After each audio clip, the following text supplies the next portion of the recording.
So today I want to talk about memory and imagination.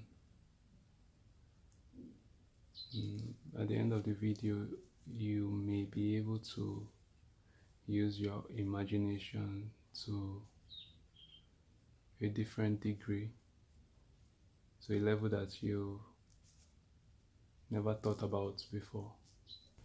In the Bible, there is the description of how those who are awakened are the light of the world. Those who understand the Christ consciousness in them, they are the light of the world. And we also know that God is light from the Bible and from other ancient texts. So God is light. We are the light of the world. John 1:1 says, "In the beginning was the Word, and the Word was with God, and the Word was God. The same was in the beginning with God. All things, everything, all things were made by Him, or are, or it, and without Him was not anything made that was made. And in Him was life, and that life that was in Him is the light of men, the light of men, or the awareness of men, the thing inside of man that causes the man to be able to say, I am. That is the light. And that light is in us. Now we are called to be the light to the world, to shine that light to the world. So what does that mean? So a better understanding is to investigate the difference between memory and imagination. So one thing I've discovered is that this realm that we are, this thing we call time, just consists of repeating loops, repeating patterns. That's all time is, the repetition of loops and patterns.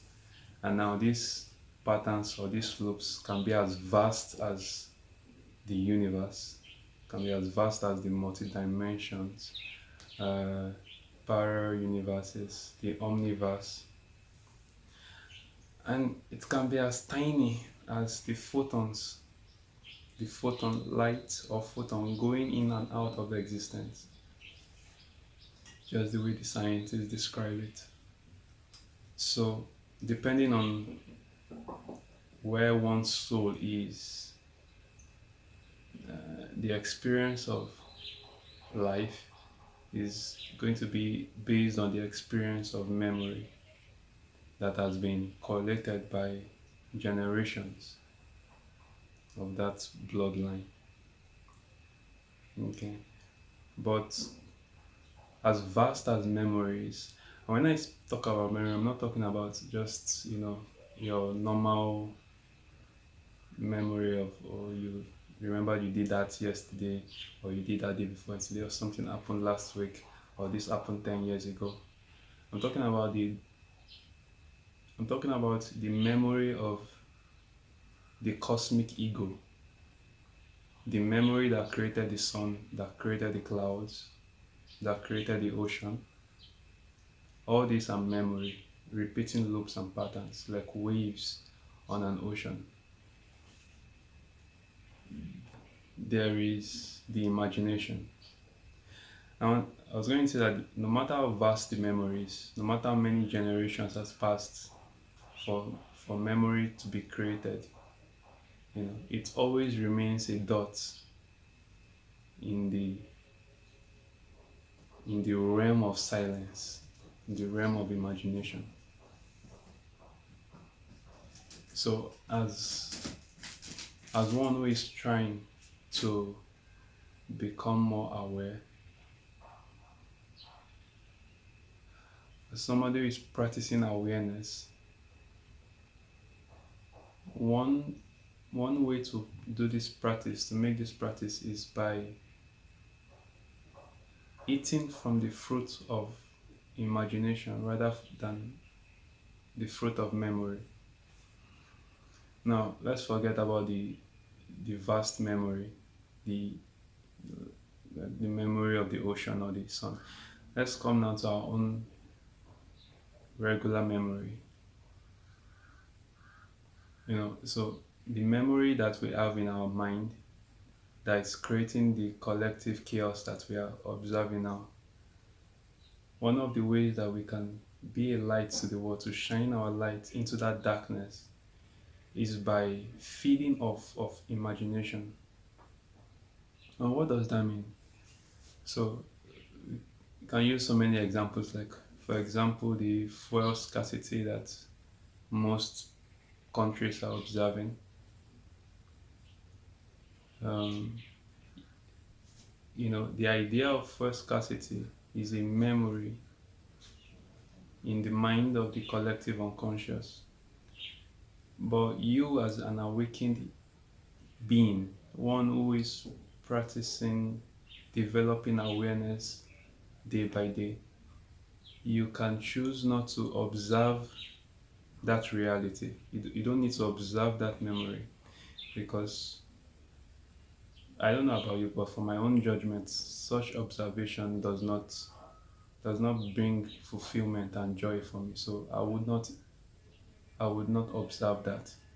Rather, I will observe something else, something that I prefer. Let's bring it even still closer. Like, for example, you're walking down the road and you see a man. Based on your memory or based on your judgment, you see this guy or a man or woman, whatever. Maybe the person is dressed shabbily. So this person is walking towards you and you're going in the opposite direction. And so as this movement is happening, there's you who is observing this guy, and there's the judgment of this guy is dressed shabbily or he looks homeless. That's the memory. And so normally what happens is that you just have that thought and you just pass by and life goes on. But if the one who is trying to shine that light into the darkness would not allow such memory come and pass by, it's rather, as the memory comes, the judgment comes in that moment, in that instant. You transform the memory with your imagination. The power of memory is based on the five senses, especially the two eyes. The power of imagination is based on the silence that exists in this present moment. Now, that silence is not known because we are lost in the noise. But anyone who is trying to wake up must come to recognize the silence as its true identity. And if your true identity is just pure silence, then any memory that arises within your perception and you make a judgment that this memory does not profit you, then you can easily change it without looking for evidences, without looking for any evidence of the five senses. Okay, so you change the memory using your imagination. In your imagination, how would you prefer existence to be? And imagination is the power of God, and God is love.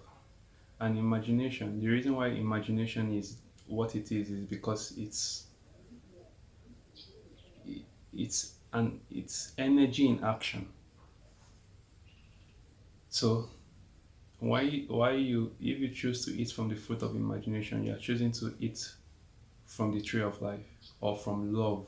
Love, God is love, God is immortal, and the tree of life, you are eating from that tree of life, you are eating from immortality. That is, you are not allowing yourself to be stuck in memory and believing that everything is just fact. It's fact, it's hard fact, nothing can change it. No. You begin to change any memory you have within yourself without necessarily waiting, without looking for any evidence of the five senses. You allow the activity of your imagining to satisfy you. You allow the imagination to be enough for you. Now, as you begin to move towards the imagination rather than moving towards memory, because the imagination is what creates reality. All things were made by it because that is what creates reality, and that is light.